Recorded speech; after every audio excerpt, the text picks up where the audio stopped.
sir. I came to CPR Sanabam. I HKB High School that I'm saying, sir. I question the sir. I was low, ma'am. Same key high big record. The government school was out. Amata Magi Angando government school that I'm thing as that. Moi yang ang to government school that I'm gonna when you have again the woman same body other bra. Masi yamna fazabus question ni aduga aduda natana mase yamna wakal tawraga yamna thoughtful loiba ichani na ai khali aduna masi yamunda khanare aisu education minister oinga da ai namase maga government school da tolo wangna chauna phange oja sing se aduga macha sing duna private school da thare private school da takpi ri oja sing sina tolo to yam ping phangi sincerely moi noi be hele government school da su sincere be oja mayam am leiko ai gi matam da aina mantri chai u moi ringa da chai khudingi government school da gi topper ku thome ba kai gi no oja sing ju phaba satra su phangba akoi na phajana guide to biba aduna maram origa topper ku thokang amine government school da gi hojiki aim se akoi gi hantak ki BJP government la kiwa West Bengal da na tauna ba tawre ba government gi leiriba employees sing se government school da loin taman ba na tauna ba tawri akoi ju khanari masi tawba ya ba pot amani khalle aduga akoi na khanga da se ama dile government school gi oja sing se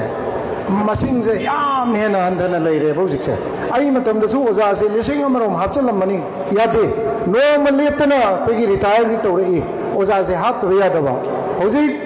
oja chama leiga dau oja nifu nipan ong tale 48% ne ba khoi hoji manipur gi oja se aduna swai da dikrabu phari government school ching da atha pata leiga sing je oja leita ba school me ama leita na te ba masi am lai ba ki ne ba adu me am du mention na ba oja sing su akoi gi matik chana akoi thamna ba hona ba aduga loina na akoi gi leiriba oja sing gi government ki oja sing se moi gi macha sing du su government school sida school singa tamna bagi aduma aina ma sema se yama koi expert singa khanaraga mun khanaraga tawbam thupni haina ai su thajai haina ai admai thamge kariguma ai tung. Respected Honorable Minister, first of all, thank you for gracing our program. My name is Christina Pukrambam. I am Bolchimangdene. I am pass out of the river school. Sigimaming Harvard School. Harvard? Yes, sir. I have a question. As a student who are about to join college and return and go into professional ways, many of us want to join civil service and public administration to serve our nation. In your view, what is the most important quality or mindset that our generation needs to develop today to become impactful leaders and policy makers of tomorrow? Sir. Very good. Yampai. Ma hai se kenoni koi civil service ta interested oi aduga karmain toraga ai se policy making da adagi mayam gi service ta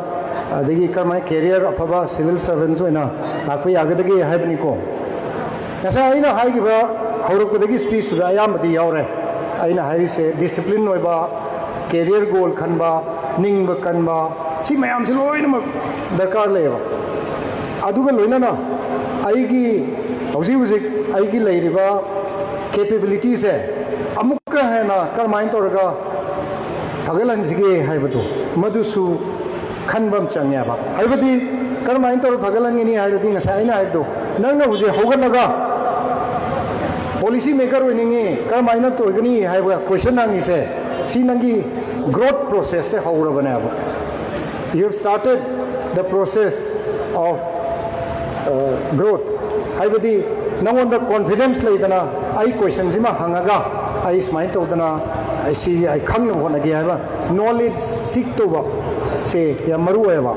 aduna policy maker oi ge haibadi ai usi policy maker oi re ai aim sem de yaure policy making de yaure ꯀꯔꯝꯍꯥꯏꯅ ꯂꯥꯛꯀꯦ ꯍꯥꯏꯔꯗꯤ ꯍꯥꯟꯅ ꯏꯁꯥꯁꯤ ꯃꯇꯤꯛ ꯆꯥꯕ ꯃꯤ ꯑꯃ ꯑꯣꯏꯇꯥꯕ ꯃꯇꯤꯛ ꯆꯥꯕ ꯍꯥꯏꯕꯁꯦ ꯑꯐꯕ ꯃꯤꯑꯣꯏ ꯑꯣꯏꯕꯁꯤ ꯒꯨꯗ ꯍ꯭ꯌꯨꯃꯦꯟ ꯕꯤಯಿಂ ꯑꯣꯏꯕꯁꯤꯅ ꯃꯔꯨ ꯑꯣꯏ ꯁꯤ ꯑꯣꯏꯕ ꯌꯥꯗꯦ ꯃꯇꯤꯛ ꯆꯥꯕ ꯃꯤ ꯑꯃ ꯑꯗꯨꯝ ꯃꯁꯥꯅ ꯑꯣꯏꯖꯔꯛꯀꯅꯦꯕ ꯅꯪ ꯑꯐꯕ ꯃꯤꯑꯣꯏ ꯑꯣꯏꯇꯥꯔꯕꯗꯤ if you are a good human being you will become a successful person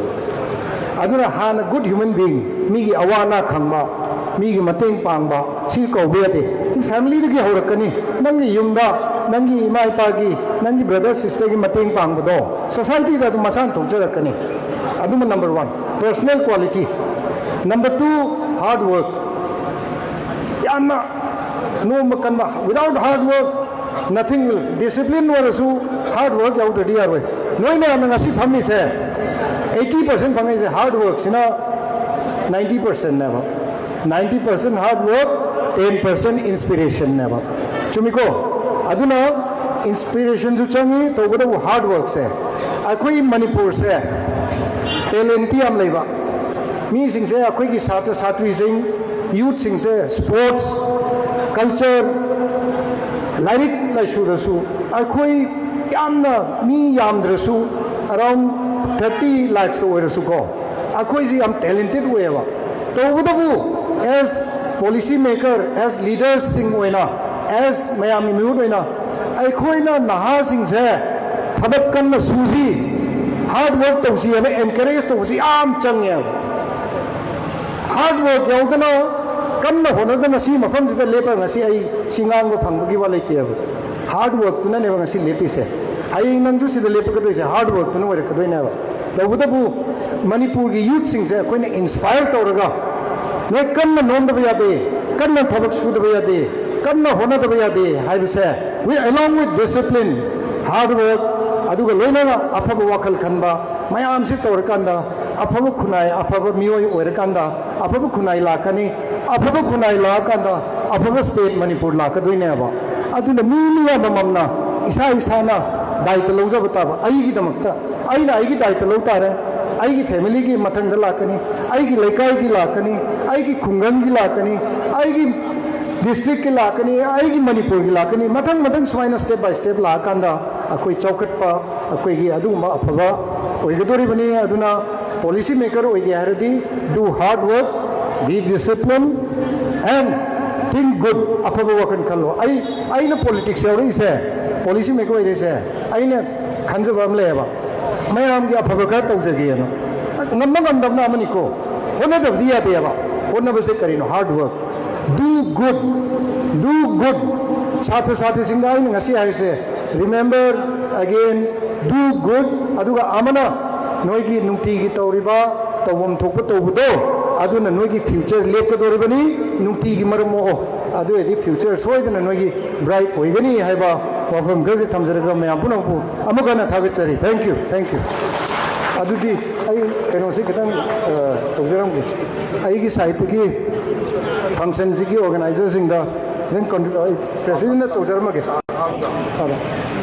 ai 30000 kakani ai yamdi amre du